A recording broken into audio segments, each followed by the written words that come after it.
do you have a favorite Bible passage or story or something like that's significant to you, or even more appropriate, like significant to ethno-nationalism, to the idea of a right-wing nationalist movement? Not particularly. I think one of the crucial ones that's important to the nationalist movement is obviously the Tower of Babel. That's probably the first example that comes to mind. And I believe there's a passage in Revelations as well that talks about how the nations of the world will exist until the end of time, essentially, until the second coming. So I'm not sure exactly which one that is. I believe it's in Revelations, but I mean, those two probably are the best support for an ethno-nationalist version of Christendom. And, people say that's not legitimate or that doesn't exist. But, you look at Christianity from the time of the 4th century when it was adopted in the Roman Empire until very, very recently.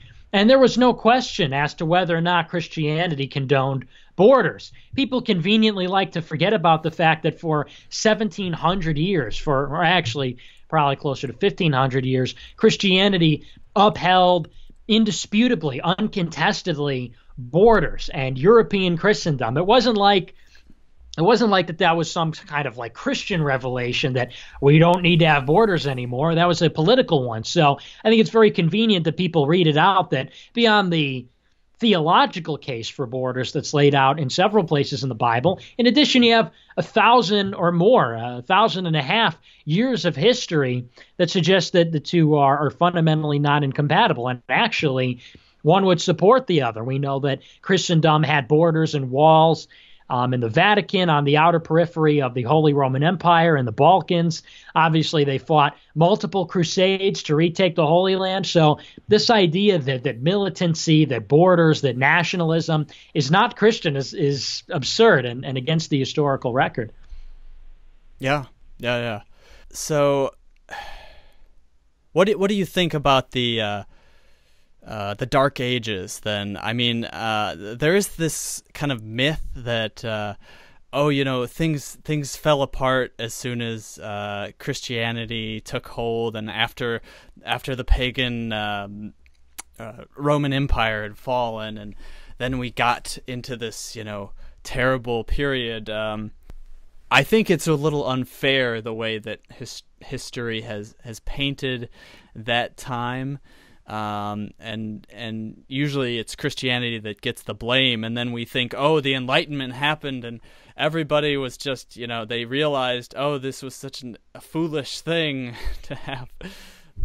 Right. Well, yeah, the Dark Ages, I mean, that's a myth, essentially, this idea that everybody got really dumb because the church was hoarding all the books and suppressing things. I mean, this is an invention. This is a fabricated history created by the new atheists like Hitchens, like Dawkins, and the rest of them. And it's just simply not true. There was so much knowledge that was being learned at the time. There was so much cultural life going on at the time that you don't learn about. And in addition to that, not only do they lie about the Middle Ages and medieval times about Christianity, they forget that Christianity basically invented the modern university with the cathedral. That Christianity was the main place for intellects, for academics, for people that are studying, for scholars and everything else. But in addition to that, the Enlightenment that they hold up as the triumph of reason, the triumph of science over religion, with few exceptions, every scientist,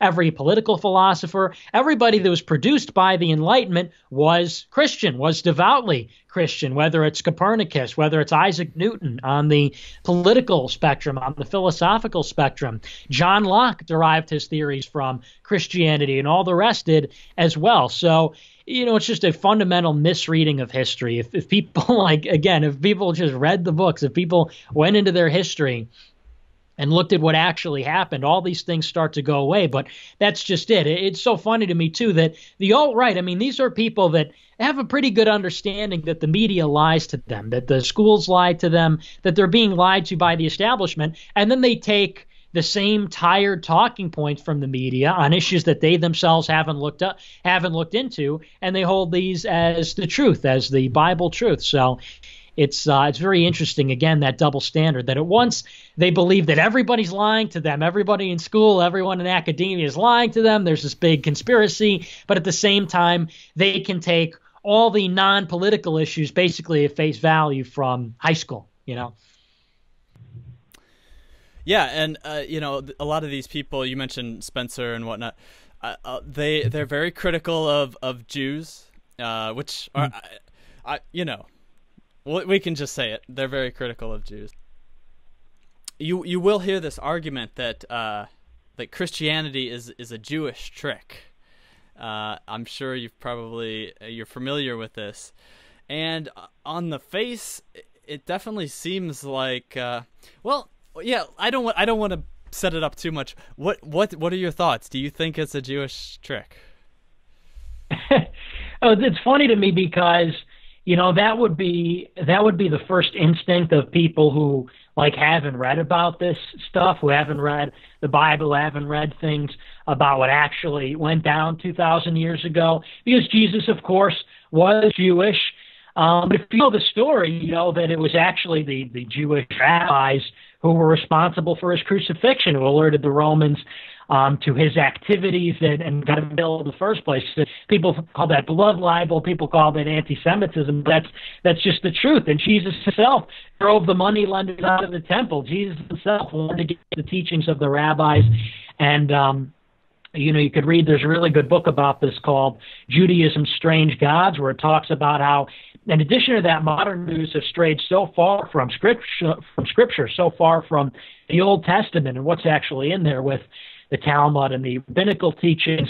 But in addition to that, it's funny because Richard Spencer, so ironic, because the same people that support Richard Spencer, that love Richard Spencer, who would call Jesus a Jew and it's a Jewish trick, who was Richard Spencer's mentors? Paul Gottfried, Jewish. You know, so if we're going to start talking about Jewish tricks, I think you got to start looking at who is the mentor of Richard Spencer, you know? Right. Well, you know, a lot of people, they get woke on the JQ and then they think they've just found the answer. And it is like a significant thing once you realize it. But I see it more as like a challenge for us goys. We have to take this and, you know, find the wisdom in it and, you know, not let the parts that can go too far, like, you know, oh, Jesus wanted us to help the poor, so that means, you know, we have to help all these welfare moms and we have to just like give over everything that we make. You know, people just they misconstrue a lot of the teachings of Christ.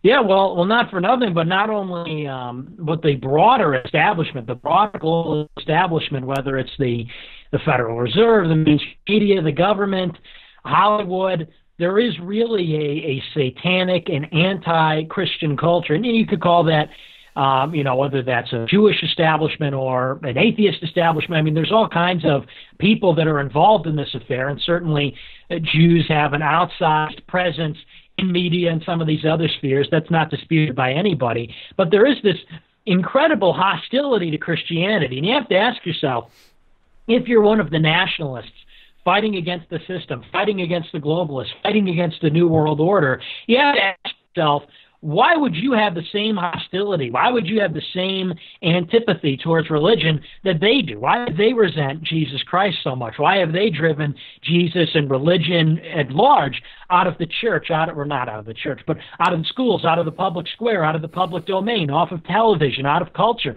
You have to ask yourself why they've been so determined to destroy that as an institution in our lives. And I think once you answer that question, you realize that it has tremendous utility, tremendous power to unite our people and unite our people around positive, good things that will destroy the influence that the establishment has.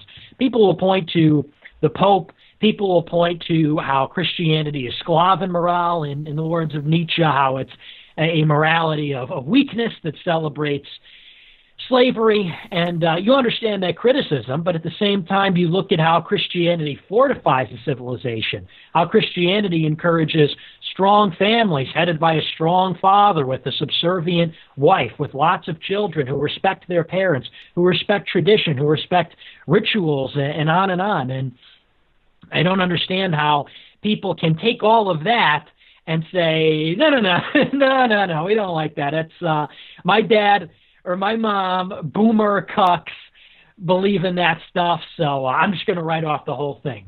We have to have imagination. To a certain extent, we have to have vision to repurpose and reutilize these old things. I mean, somebody told me, well, Christianity's been cucked for a long time, and Christianity's old, and Christianity is useless, basically. And I said, okay, well then, if that's too much of an effort to rehabilitate Christianity, I think we could say the same for the white race, right? It's old, it's lame, forget about it, who cares, it'll go away. You know, there's that double standard there. And it's people that just don't know enough about the subject that criticize it, people that just don't know enough about it. They hear one thing, they know that Jesus is Jewish, and they have heard some things before about that, so they say, writing it off. I heard Nietzsche said that was slave morality, so it's, you know, I won't even consider it. You have to do your homework. You have to read the history, and a lot of people don't do that. So, yeah, wholehearted endorsement.